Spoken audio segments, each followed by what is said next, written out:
Alright guys, so back at it today with the G30 540i.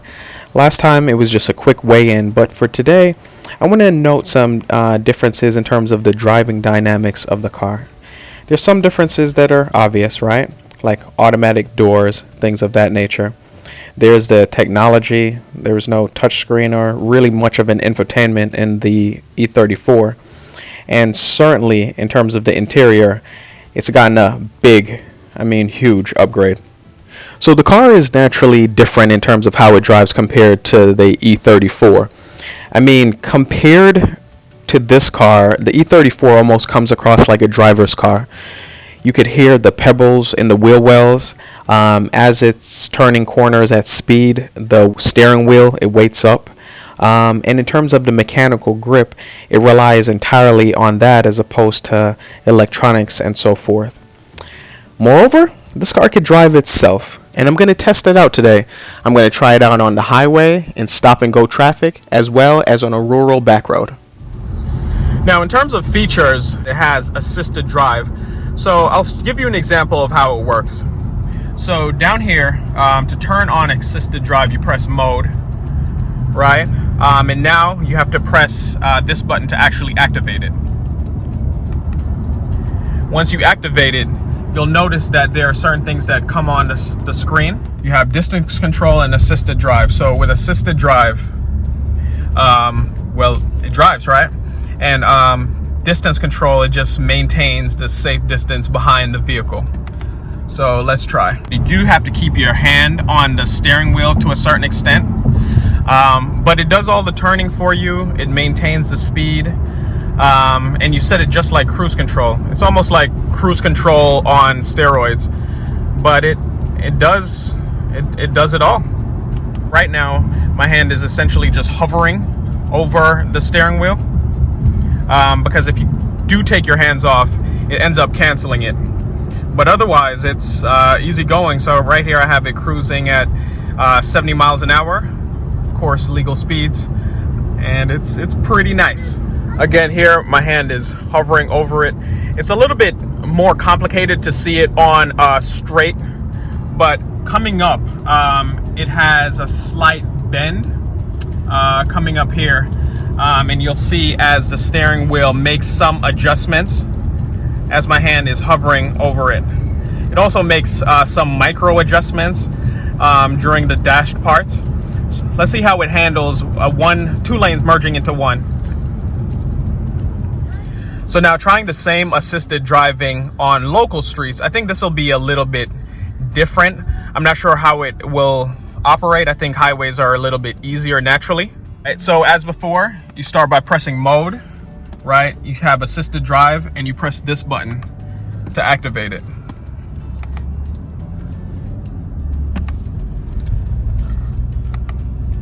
It does do it, and now the car is coming to a stop on its own as it's approaching a vehicle, and it is completely at a stop. So now it's going to turn green. Let's see if it accelerates on its own as well.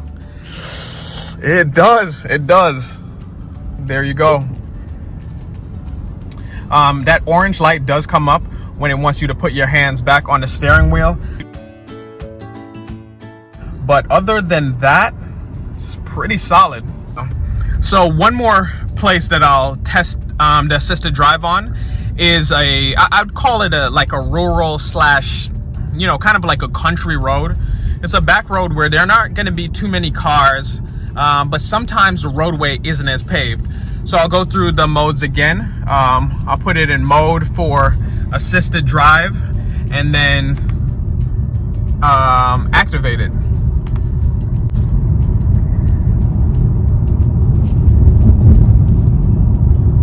All right, so I think when it's activated on a corner, it takes a little bit more to get activated. So if you saw there in the beginning, there are the dotted yellow lines. It's not really responding to it.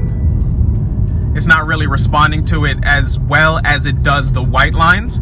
So here it is again, drifting over to the yellow, and it's fully crossed the yellow line, and you can see that it's activated by the green. Now it's going to drift over to the white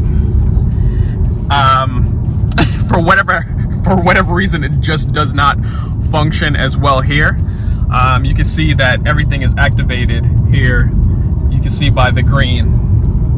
All right, it's responding okay to the white line on the right. So let's see how it handles this corner.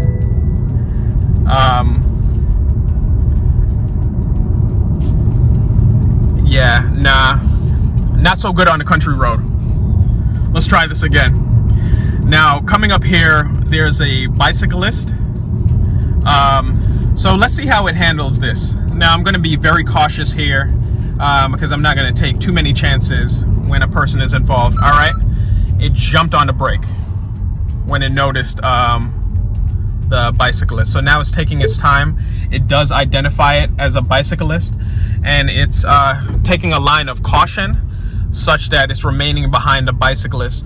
It doesn't automatically pass the bicyclist, and I think it's depending on me to make this pass here. So I will do so and then see how it picks up from there. All right, now that I've cleared the bicyclist, it allowed me to take control for a moment, and now that I have, the green has come back on for the assisted drive again. Let's see how it goes. Just not that good. Not that good on a country road, and we have a runner coming up here. I wouldn't even personally take a chance with it. So the way that it handles the assisted driving while in traffic and in the highway, it's admittedly a little bit unsettling at first, because it doesn't turn as naturally as you would, right? In terms of the turn, especially sharper turns, it's not as smooth. It's as if it turns almost a little bit later than you would naturally turn. So you're almost in the turn already before the wheel itself adjusts, such that the tires can adjust to the path.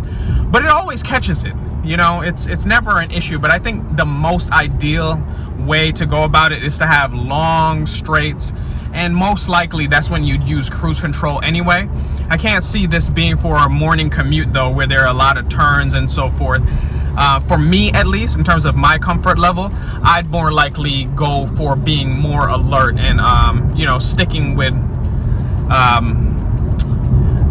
the safest practices, and I just trust myself the most.